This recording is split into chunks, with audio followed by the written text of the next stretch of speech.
Hey crafty friends, it's Debbie from DecoArt Design and Decor, and welcome to my channel. Today we are going to be working on some Crackle. If you've never crackled before, this is a real easy way and it'll be so quick to learn. So I have a shell that I've already primed. I use 2 coats of primer just to make sure that it is, a really easy background for me to work on. So I took DecoArt acrylic paint. Now, I like a DecoArt. It gives you full coverage. It could only do 1 coat, but I'm going to be doing 2 anyway. I just like the fact that it's darker and darker and darker with every coat, but it gives very good coverage the first time around. I'm basically covering the entire interior of the shell right now. And because I'm doing a crackle, you're going to see when the crackle takes place, whatever color you have underneath your base, that's your base coat, is the color that's going to crack through. And because of the image that I'm using, I just want a little bit of navy cracking through the crackle.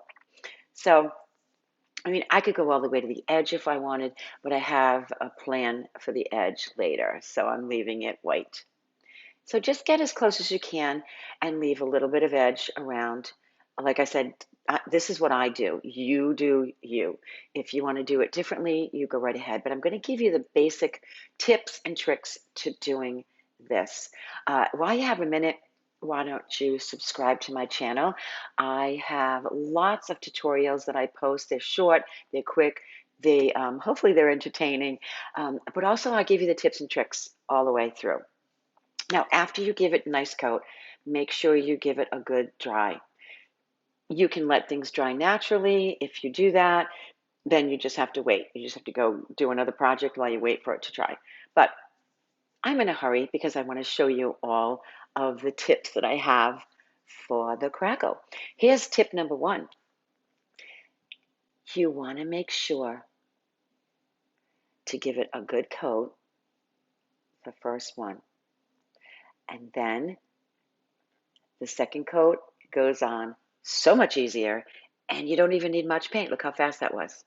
So when you're doing your base coat, you can absolutely use an acrylic paint. Again, we're going to dry it really well. Some people might want to use chalk. That's fine too, but acrylic is fine as your base coat, and I'm going to show you why it's not good on your crackle coat. Anyhow, the next thing that we're going to do is take Elmer's glue.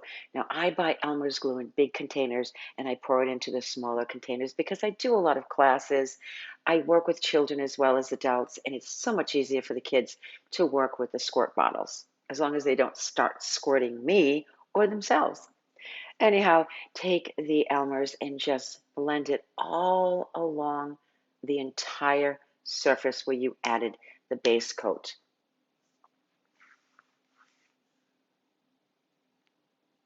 I could speed this up, but I thought it would be nice to watch. Because you want to make sure it is completely covered.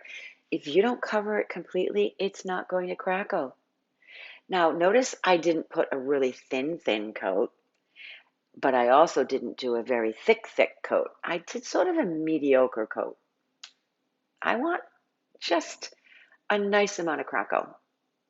The thicker you make your coat, the more crackle you're going to get. Again, get out that dryer and dry it well. Now, one of the things that I'm using in this particular tutorial is one of my printables. I did a whole collection of patriotic printables, and you can get them in my Etsy shop. I'm going to drop below in the description of this tutorial all of the supplies that I use that are my favorites in case you need to get them. I will also drop my Etsy shop if you want to go there and get the printables. They're so inexpensive and you can just use them over and over. Now, I am taking chalk paint. I'm going to tell you why in a minute. But you just dip your brush into the chalk paint and you just slide it over your base coat and your Elmer's glue. Now, depending on the size of your, um, I guess you could say the size of your crackle spots, um, would be the size that you would choose for your brush. So I could have used like a 1-inch wide brush for a wider crackle, but I am working with a shell, so I'm trying to stay within the ratio of crackle to the size of my shell. So go in one direction. You don't want to go back and forth, back and forth, back and forth, because if you do that, you're going to mess it all up and pull it up, and it's just going to be, it wouldn't be pretty crackle. So just keep going in the same direction, little itty bitties. You'll notice I'm just kind of filling in all the dark spots, but I'm leaving a little bit out as well.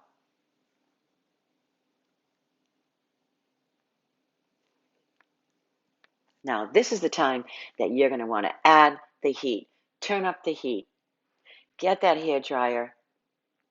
Blast that heat, because heat is what's going to make it crack. Now, here's a really big tip. If I used acrylic paint, it stretches. And why would I want it to stretch if I want it to crack, right? So you make sure you use the correct paint. You want to use a chalk paint.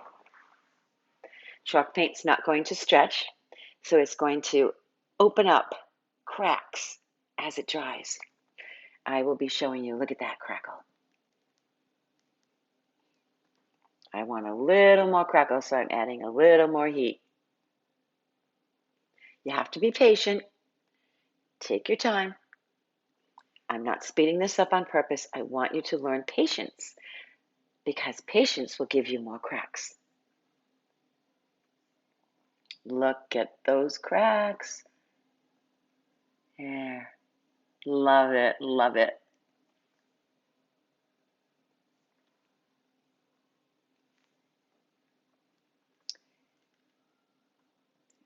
All right, so now we're going to add the image over the crackle. I use Mod Podge. Very easy. Again, I put my Mod Podge in a container like a squirt bottle, so it's much easier to use and I'm not wasting it.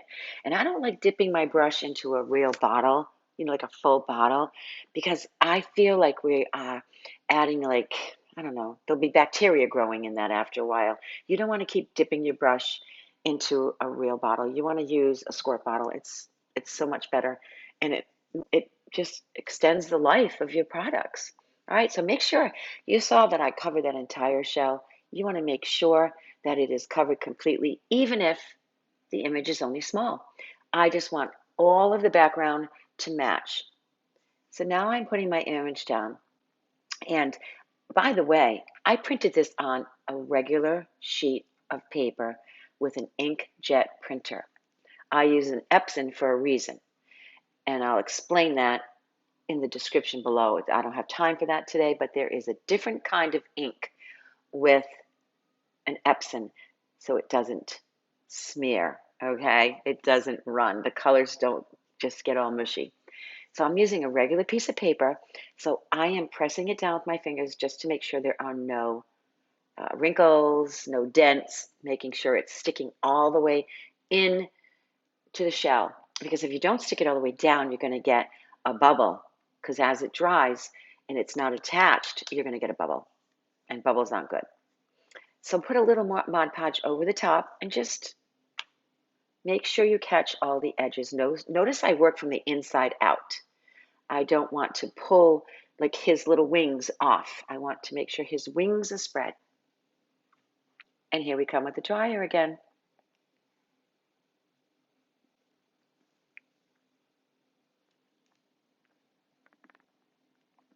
Let's make sure that it's not too hot, because I'm going to seal it.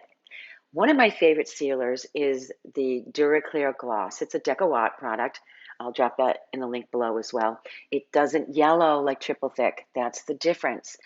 DuraClear High Gloss is what I love to use. And you can use more than one coat, but I really only use one coat most of the time.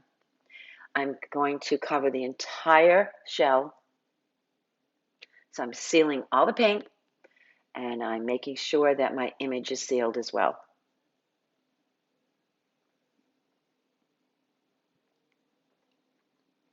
And I'm sealing the edges. So pretty. Leaves such a good shine. Okay, now it is time to trim.